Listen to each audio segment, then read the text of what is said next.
Bom dia, irmãos.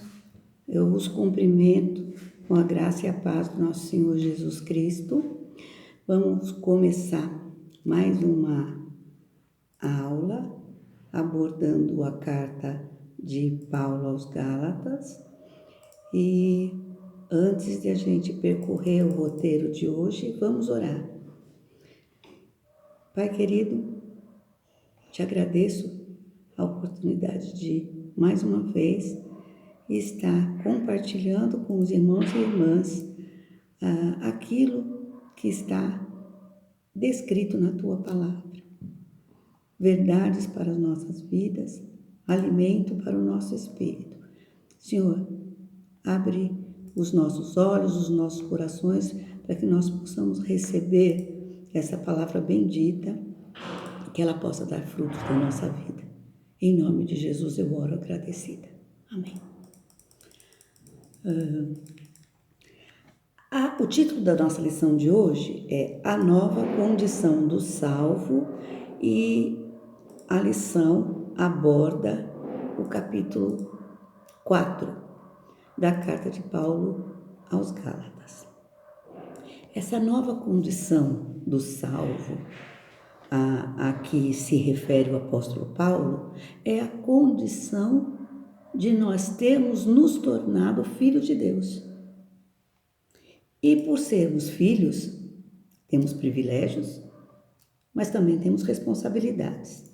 Vejam só, na nossa família, nós que somos casados, temos o nosso cônjuge e nossos filhos. Dentro da nossa família, nós temos privilégios. Ter uma família já é um privilégio. Mas nós não temos só privilégios, nós temos responsabilidades também. E dentro de cada família, cada membro dessa família vai cumprir o seu papel. Quando o papel é cumprido com responsabilidade, isso se produz bem para a família. Quando as pessoas só querem tratar dos seus privilégios, mas não querem encarar suas responsabilidades, a coisa vai mal.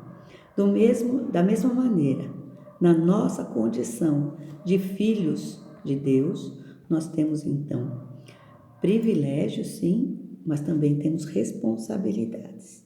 Então, vamos conversar sobre alguns dos aspectos dessa nossa condição de filhos. O primeiro aspecto o primeiro tópico, como é que nós chegamos à condição de filhos?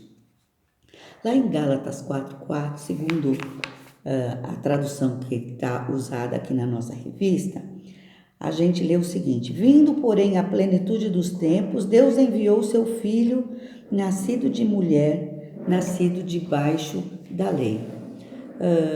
Na tradução NTLH diz assim: mas quando chegou o tempo certo, Deus enviou o seu próprio Filho, que veio como filho de mãe humana e viveu debaixo da lei. Primeira coisa, o que quer dizer essa história de plenitude do tempo? Ou o tempo certo, como a gente lê em outras traduções. Qual era esse tempo certo? Qual era essa plenitude do tempo? Algumas coisas os estudiosos foram catalogando como o que caracterizava essa tal plenitude do tempo. Por exemplo, existia uma certa universalidade de idioma, que era o grego. Então as pessoas se compreendiam. Isso é importante para quando os missionários, os seguidores de Jesus, se deslocavam para outras terras, eles tinham um idioma comum usado para se comunicarem. Além disso, tinha o monoteísmo judeu. Vocês sabem que durante muito tempo o povo de Israel, o povo judeu, repartiu a sua devoção entre Deus, o nosso Deus, e deuses falsos. Depois que eles voltaram do exílio na Babilônia, isso não ocorreu mais. Eles se tornaram monoteístas de fato, ou seja, eles passaram a adorar e cultuar um único Deus. Além disso, existia uma coisa que se chamava Pax Romana. Essa paz romana, na verdade, era uma paz meio imposta, não era uma paz assim abraçada espontaneamente pelas pessoas. Era uma paz que era imposta por armas, por autoritarismo e que sufocava as guerras civis. Então não havia conflitos nos locais que faziam parte do Império Romano. E além disso, os romanos deram um jeito de construir estradas boas entre as cidades, o que também foi fundamental para que o evangelho fosse propagado com mais facilidade logística. Então, essa era a plenitude dos tempos, em que Jesus veio, nasceu de mulher, portanto, Jesus era humano, e viveu seguindo as leis religiosas, cumpria as leis religiosas dos judeus. Se a gente continuar com o versículo 5 do capítulo 4, Gálatas 4, 5, diz o seguinte, diz sobre o propósito de Jesus ter vindo a este mundo. E diz assim, a fim de redimir os que estavam sob a lei, para que recebêssemos a adoção de filhos. Então, é assim que se fez. Jesus veio e nós fomos adotados primeiro pela vinda dele. Assim começou o nosso processo de adoção, quando Jesus veio. Veio, viveu uma vida humana assim, mas diferenciada porque não teve pecado. Porque ele não teve pecado, ele se tornou o sacrifício perfeito e definitivo pelos nossos pecados.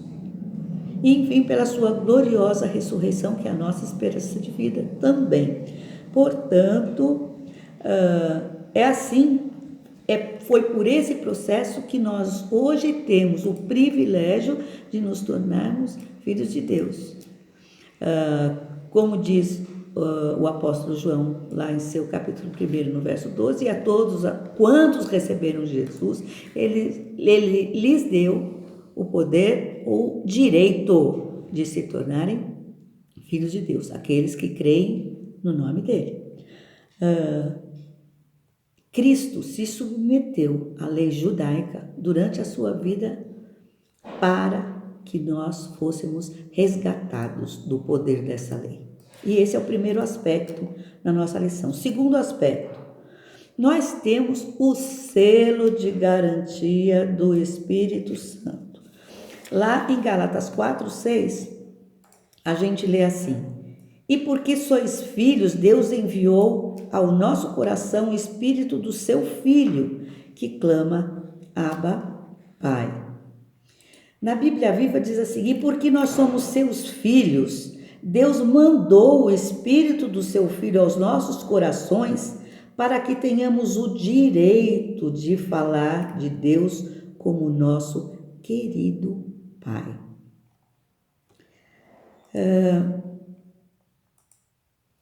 Quando a gente tem um documento e a gente precisa comprovar que aquele documento que a gente assinou é um documento verdadeiro, um documento idôneo, muitas vezes se pede que a gente vá ao cartório e reconheça a firma. Ou seja, reconheça que a nossa assinatura não é forjada, ela é verdadeira.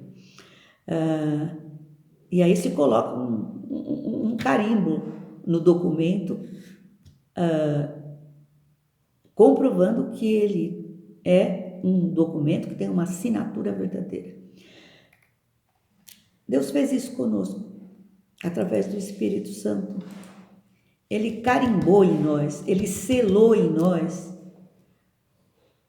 que somos realmente, de verdade, que nós somos filhos de Deus.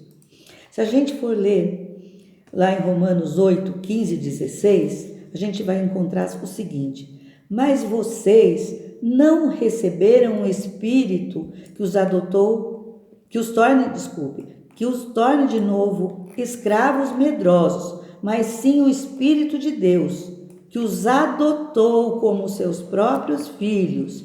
Agora nós os chamamos de Abba, Pai, pois o seu Espírito confirma a nosso Espírito que somos filhos de Deus.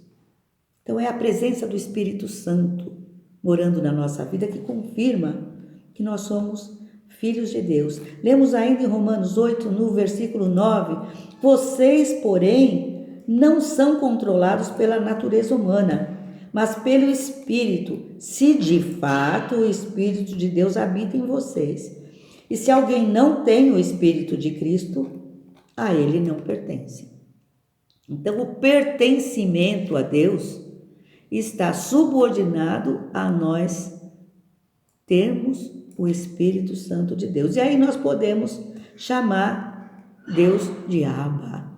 O que é Abba? É um termo aramaico para pai. É um termo familiar, é um termo carinhoso. Tem um pastor que eu sigo, que eu gosto muito dele, e ele diz o seguinte, que não é nem... tem pessoas que gostam de falar, é papai, é paizinho, mas tendo como inferência que é um termo carinhoso, um termo familiar.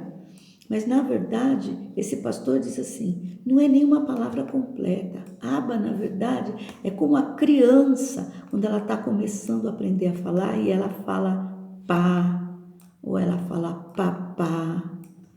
Então, é assim, para explicar a história de direito de falar Abba para nosso Pai.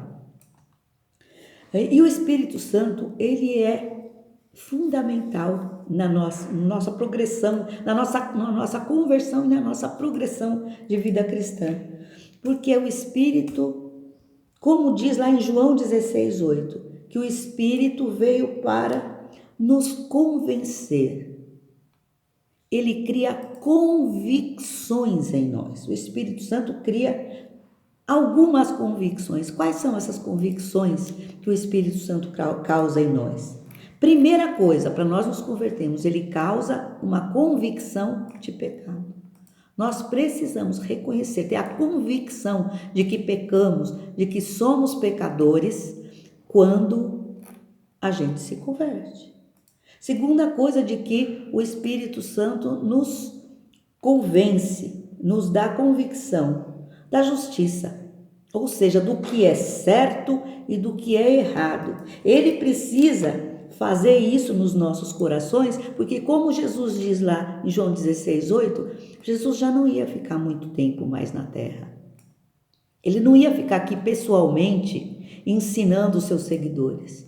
Então, ele mesmo avisou que deixaria um consolador, que deixaria um Espírito que seria aquele que nos convenceria daquilo que é certo e daquilo que é errado. E a terceira convicção que o Espírito Santo cria em nós é a respeito do juízo, porque o príncipe deste mundo, ou seja, o diabo, já está condenado. Então nós podemos ter certeza, ter essa convicção de que não vai ter futuro glorioso para o diabo. Ele pode estar folgando por enquanto aqui, mas o futuro dele é certo e é a condenação. Então essa é a obra do Espírito Santo em nós. Terceiro aspecto dessa condição de filhos. Sendo filhos, nós somos herdeiros. Porque filhos adotivos, somos filhos adotivos, como falamos lá no primeiro aspecto. Deus nos adotou, somos filhos por adoção. Mas mesmo sendo filhos por adoção, nós somos herdeiros. Como dizem os versículos 1 e 7 de Gálatas 4, temos o seguinte: contudo, afirmo que durante todo o tempo em que o herdeiro é menor de idade, ele em nada é diferente de um escravo, mesmo sendo dono de tudo. Portanto, tu não és mais escravo, mas filho. E se és filho, és também herdeiro por obra de Deus. Na versão da NVI, Eu coloquei também o versículo 2, então, Gálatas 4, 1, 2 e 7, é assim que se lê. Digo, porém, que enquanto o herdeiro é menor de idade, em nada difere de um escravo, embora seja dono de tudo. No entanto, ele está sujeito a guardiães e administradores até o tempo determinado por seu pai. Assim, você já não é mais escravo, mas filho. E por ser filho, Deus também o tornou herdeiro. Então, o que a palavra de Deus quer dizer com isso? Que o herdeiro é herdeiro, mas ele é menor de idade. Essa era a situação do povo judeu. Era o povo de Deus, com direito à herança, mas ainda não podia tomar posse. A aliança ainda não era definitiva. Então, a analogia que o apóstolo faz com o povo, ou esse filho, na verdade, ser ainda menor de idade.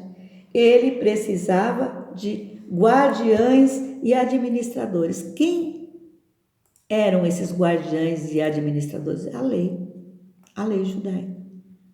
A lei judaica foi o princípio do relacionamento entre o povo e Deus, entre as pessoas e Deus. E como diz aqui o verso 2 ainda, que esses guardiães e administradores, eles seriam efetivos até o tempo determinado pelo Pai. Qual era esse tempo determinado? O tempo, a plenitude do tempo, o tempo certo que é descrito lá em Gálatas 4:4. Ou seja, a vinda de Jesus, o ministério de Jesus, a sua morte e a sua ressurreição. Isso fez que fôssemos emancipados, já não somos mais os menores de idade, herdeiros, mas que não tomam posse. Nós já tomamos posse da condição de herdeiros. Então, filhos adotivos são herdeiros também. E qual é a condição de um herdeiro? Um herdeiro é alguém que não conquistou, pelo menos não conquistou tudo aquilo que ele herdou. É a nossa condição. Conseguimos uma condição de herdeiro da melhor herança possível e imaginável, e nós não fizemos nada para adquirir isso. Não temos nenhum mérito na aquisição desse benefício. O que é uma herança? Na ciência, quando se pensa em herança, se pensa em hereditariedade, se pensa em herança genética. E a herança genética, ela pode ser boa ou ela pode ter coisas ruins. A mesma coisa a gente fala sobre a herança genética, entre aspas, do cristão. A parte boa dessa herança genética é que nós somos imagem e semelhança de Deus. Essa é a parte boa. Mas nós temos também uma herança genética que é má, que é a presença do pecado na nossa vida. Então, somos herdeiros, sim, de uma genética boa, que é aquela que vem diretamente das características de Deus refletidas em nós. Mas, por outro lado, temos uma herança má que não vem de Deus, mas que vem do pecado, que também faz parte da nossa vida. Além disso, como herdeiros de Deus, nós temos uma herança material. E a maior herança material que nós temos é a revelação completa, que Deus fez para nós através da Bíblia. Então, temos sim uma herança material. Mesmo que hoje em dia as Bíblias estejam em celulares e estejam em aplicativos também de computador, é material ainda. Isso é material. Então, nós temos uma herança material. Além disso, nós temos uma herança comportamental. O que é essa herança comportamental? É a diferença que Jesus e a vida com Ele efetua no nosso comportamento. Por exemplo, e isso lá em Colossenses, você vai achar, Colossenses 3, você vai achar com muita facilidade algumas características. Além disso, Em Efésios 4 também você vai achar várias coisas que faziam parte da nossa vida antes de nós nos rendermos a Jesus e que foram mudando do nosso comportamento por causa do efeito do Espírito Santo de Cristo na nossa vida. Por exemplo, mentira, ira. Hoje em dia, nós vivemos primando pela honestidade nas grandes e nas pequenas coisas. Generosidade para com os necessitados. Isso é uma coisa que as igrejas costumam fazer, mas os membros individuais das igrejas também fazem. Esta semana mesmo, nós fomos presenteados, João e eu, por amigos muito queridos, que se tornaram nossos amigos aí, na igreja. E que sabendo que estamos passando aqui, João e eu, por um tempo muito difícil, por conta das dificuldades de exercer a profissão, nos presentearam, deixaram aqui na nossa caixa do correio, deixaram dinheiro vivo. A igreja, a Pieba, tem sido um bálsamo na nossa vida, tem nos ajudado nas nossas dificuldades materiais. Nós somos gratos a Deus por isso. Além disso, ainda falando de herança comportamental, o nosso linguajar se torna diferente, passa a ser um linguajar santo, um linguajar mais amável, sem agressividade, um linguajar em que a gente usa palavras para encorajar os outros. E o terceiro tipo de herança seria a herança espiritual, que eu foco principalmente no desenvolvimento do fruto do Espírito, com os seus componentes. E quais são esses componentes? Então, a nossa herança espiritual está no desenvolvimento dos componentes do fruto do Espírito, que são amor, alegria, paz, paciência, amabilidade, bondade, fidelidade, mansidão e domínio próprio ou autocontrole. Gente, a gente precisa fazer muito bom uso dessa nossa herança. O Espírito Santo age na nossa vida. Portanto, nós precisamos primeiro fazer uso bom da nossa herança material, ou seja, buscar na Bíblia realmente de ela ser um manual para a nossa vida, para o nosso comportamento. Além disso, nós precisamos ser transformados no nosso comportamento. E nós precisamos que haja na vida de cada um de nós o desenvolvimento das características do fruto do Espírito.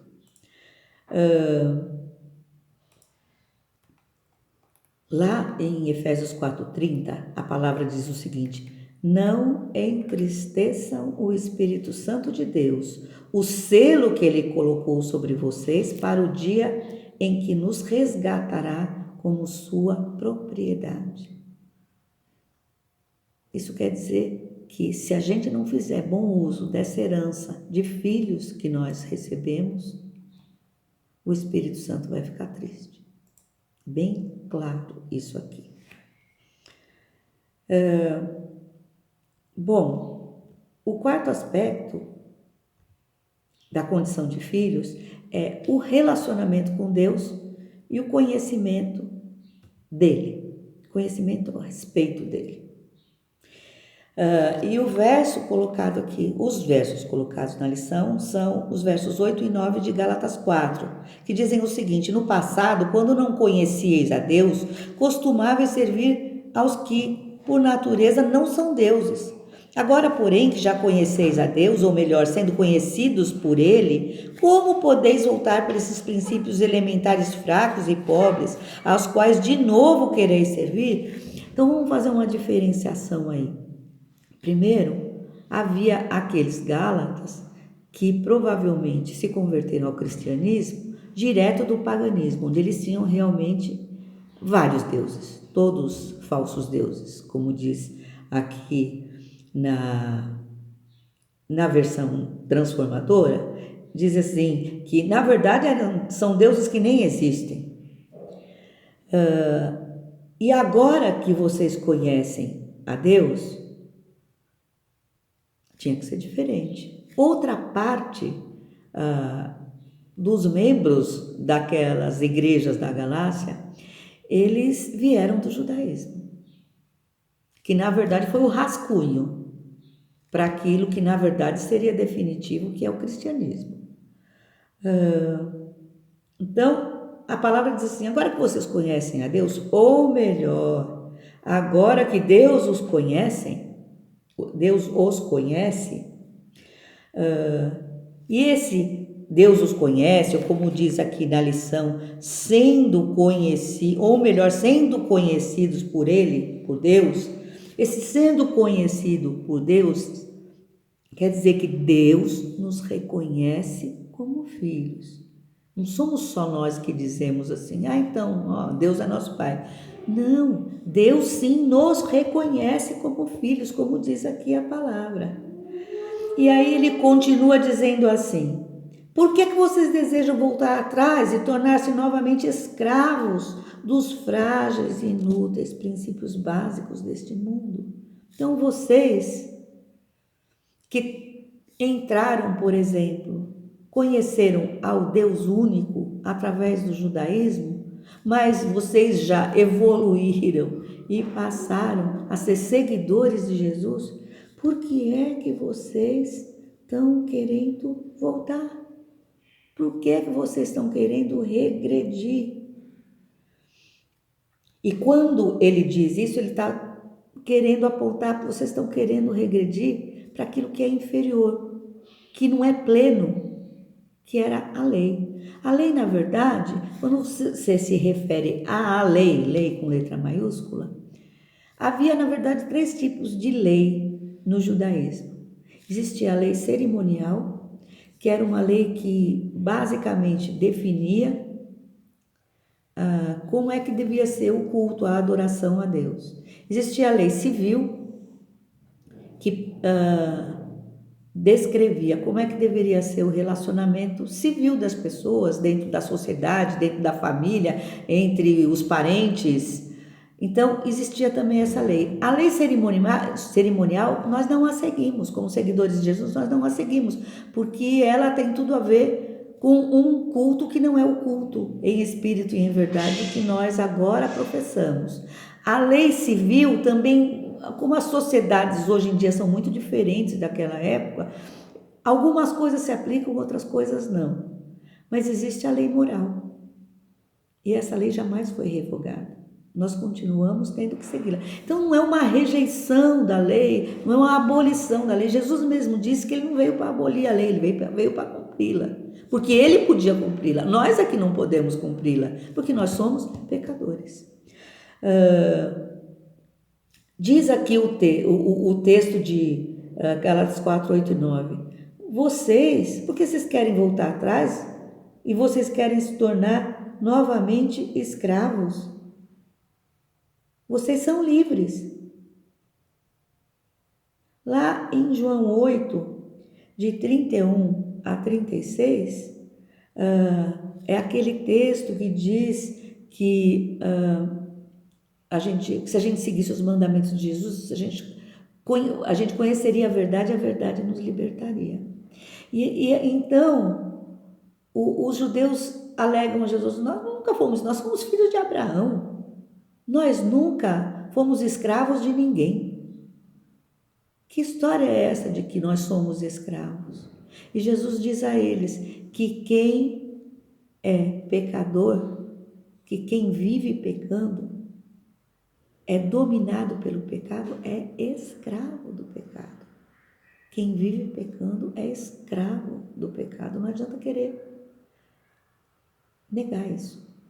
E ele diz lá em João 8,36, se o Filho vos libertar, verdadeiramente sereis livres.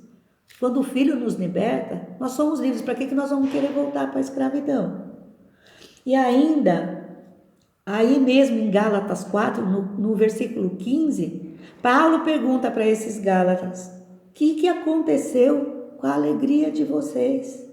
Então, na verdade, nessa parte dos versículos 8 e 9, Paulo começa a repreender, reprovar a atitude e o comportamento dos Gálatas. O que aconteceu com a alegria de vocês? E Paulo diz que os Gálatas haviam perdido a alegria deles porque eles estavam se rendendo novamente ao legalismo. Como é que o legalismo tira a nossa alegria?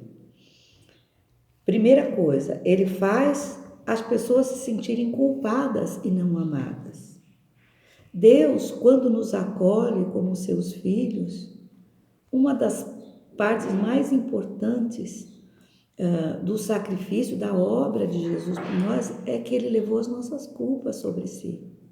Agora, se a gente insiste em querer valorizar mais as culpas que nós temos do que o amor que Deus tem por nós, a gente sofre e isso tira a nossa alegria. Outra coisa, a gente começa a odiar a nós mesmos, em vez de a gente se humilhar diante de Deus de maneira agradecida, porque Ele nos livrou da morte eterna. Outra coisa, o legalismo enfatiza o nosso desempenho, a nossa atividade, e não o relacionamento com Deus. Então a gente fica se envolvendo em fazer coisas e fazer coisas, não que fazer coisas no reino esteja errado, mas às vezes as pessoas estão fazendo, estão se envolvendo em 1000 atividades na igreja, mas o relacionamento delas com Deus, que seria o fundamental, é pobre. Então não existe alegria nesse ativismo. E, por último, o legalismo tira a nossa alegria porque ele destaca as nossas falhas. O legalista fica sempre focado nas suas próprias falhas e muitas vezes, porque ele foca muito nas suas falhas, ele se defende destacando as falhas dos outros. O legalista é louco para apontar o dedo para os outros. Por quê? São as próprias falhas dele que ficam, sabe, o tempo todo sinalizando diante dele.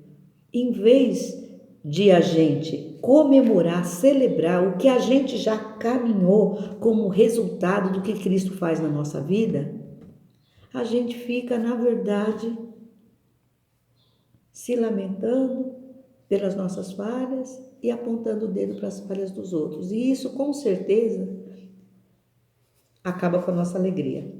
E o quinto aspecto da nossa lição é que nós somos filhos segundo uma promessa de Deus, resultado de uma promessa de Deus. E essa promessa de Deus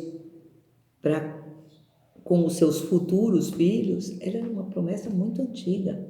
Nós a encontramos lá em Gênesis 15:5, e Deus estava conversando com Abraão, Deus encarnado, né? Isso aí se chama teofania. Deus encarnado estava conversando com Abraão, e ele, lá em Gênesis 15:5, ele leva Abraão para fora da tenda e disse-lhe: olhe para o céu e conte as estrelas, se é que pode contá-las. E prosseguiu: assim será a sua descendência. E lembram-se, vocês lembram-se, que Abraão tinha filho. Ele vira para Deus naquela época e fala assim: mas Senhor, eu não tenho nem filho. É possível que o meu herdeiro venha a ser um servo? Como é que a minha descendência vai ser tudo isso aí? E Deus diz para ele: não vai ser esse servo seu que vai ser seu herdeiro, não. Vai ser um filho seu. Só que, né, Sara deu um mau conselho para Abraão. Abraão teve um filho com a serva. Só que Deus disse que aquele filho de Abraão com a serva não era o filho que ele estava prometendo. Então, a Bíblia diz aqui em Gálatas 4:22, porque está escrito que Abraão teve 2 filhos, um da escrava e outro da livre. Quem era a escrava? A escrava era Agar. E Agar e seu filho são uma representação, elas apontam para o Sinai e a lei. Por que o Sinai? O Monte Sinai, onde Moisés recebeu a lei, direto de Deus. Então, Agar e o filho de Agar, a escrava, apontam para a lei e não para a bênção de Deus. A livre, que o versículo fala, Abrão teve 2 filhos, um da escrava, outro da livre. Quem é a livre? Livre é Sara, a esposa de Abraão. E ela sim teve Isaque, que foi o filho prometido. E dessa promessa, desse filho prometido, da descendência desse filho prometido veio Jesus, o Salvador. E daí em diante se estendeu esse laço de descendência aos seguidores de Jesus, à Igreja de Cristo, a nós. Nós somos descendentes de Abraão espiritualmente. Nós somos descendentes do filho que foi prometido por Deus. E é isso que diz esse 5º aspecto. Portanto, nós desde a origem, espiritualmente, nós não somos filhos de escravos. Nós não somos os filhos da escrava, nós somos os filhos da livre. E, portanto, nós precisamos viver como pessoas livres, espiritualmente livres. Então, concluindo, eu volto a dizer, somos filhos, certo, somos filhos. E filhos têm privilégios, sim, mas também têm responsabilidades. O que é que nós vamos levar? Qual é a mensagem para, não vou nem dizer levar para casa, né? Mas para vocês que estão em casa, para mim que desde já estou aqui na minha casa gravando. Primeira coisa, gratidão pela salvação de Jesus. A salvação é um privilégio. Como diz lá em Efésios 2, 8 e 9, nós somos salvos pela graça, por meio da fé. E ninguém fez nada para merecer isso. Se a gente ganhou, somos herdeiros e tudo mais, nem fizemos nada para merecer, a gente tem que ser muito grato por essa salvação, que nos é dada, não é cobrada. Nós temos que ser gratos por sermos morada do Espírito Santo de Deus. Isso é um privilégio enorme, porque Ele é o nosso, é aquele que nos ensina, é aquele que nos consola, é aquele que nos convenceu do pecado, nos mostra como é o modo certo de viver. É Ele que desenvolve em nós o fruto, o chamado fruto do Espírito. Então temos que ser gratos por podermos ser morada do Espírito. E nós somos herdeiros, o que é um privilégio, mas esse privilégio vem acompanhado pela responsabilidade. Se somos herdeiros de um pai, nós temos que honrar o nome do nosso pai. Não podemos envergonhar o nome do nosso pai, não podemos envergonhar o nome da família da fé. Hoje em dia eu fico muito desgastada quando eu vejo algumas pessoas com um comportamento, com uma fala e uma ação, uma atitude que nega completamente a presença de Jesus na vida deles e batendo no peito e dizendo que são seguidores, dizendo sou evangélico. O que é ser evangélico, gente, hoje em dia? O que é ser evangélico? Eu vou dizer para os irmãos, não faço a mínima questão de me chamar evangélica, porque isso foi deturpado. Isso hoje em dia, dizer que o sujeito é evangélico, a pessoa é evangélica, isso depõe contra Deus. Então, a gente precisa se lembrar que ser herdeiro, sim, é muito bom, mas também traz responsabilidade. Nós precisamos honrar nosso pai, nós não podemos envergonhar o nome dele, nem a nossa família da fé. Nós temos que viver como herdeiros dignos. Além disso, nós temos também o privilégio de conhecer a Deus através da sua palavra. Mas também, então, por conhecer a sua palavra, nós temos a responsabilidade de agir conforme essa palavra, de agir como filhos de Deus. E para encerrar definitivamente, a gente ainda tem a responsabilidade de anunciar àqueles que ainda vivem na escravidão ao pecado, que eles podem ser libertos em Cristo. Estamos encerrando então essa lição, desejando que ela seja proveitosa para os irmãos, assim como ela foi para mim. E então vamos orar. Pai bendito, muito obrigada pela tua palavra, muito obrigada, Senhor, pela salvação que nós recebemos através de Jesus Cristo, pela obra dele na cruz e na sua ressurreição, porque nós não merecíamos, mas nós também não nos abatemos por isso. Nós somos gratos, porque apesar de não merecermos, nós somos amados. Te agradeço, Senhor Deus, pelo Espírito Santo que faz morada na nossa vida. E te peço, então, que o Senhor nos ajude em cada passo, a cada dia, que nós nos comportemos como dignos herdeiros de Cristo. Que nós não envergonhemos o teu nome, Pai. Que nós não envergonhemos o nome da família da fé. Ajuda-nos, Senhor Deus, a vivermos como filhos, a conhecer a tua palavra, a viver a tua palavra. E nós sabemos que por nós mesmos nós não temos como fazer tudo isso acontecer, mas nós confiamos na tua força, nós confiamos no teu poder e não no nosso. Então nos ajuda em meio a esses dias que são maus, em que vivemos essa pandemia, e leve embora o nosso medo e substitua, por favor, por confiança, por alegria, pela paz que excede todo o entendimento, Senhor Deus. Eu oro muito agradecida, em nome de Jesus. Amém.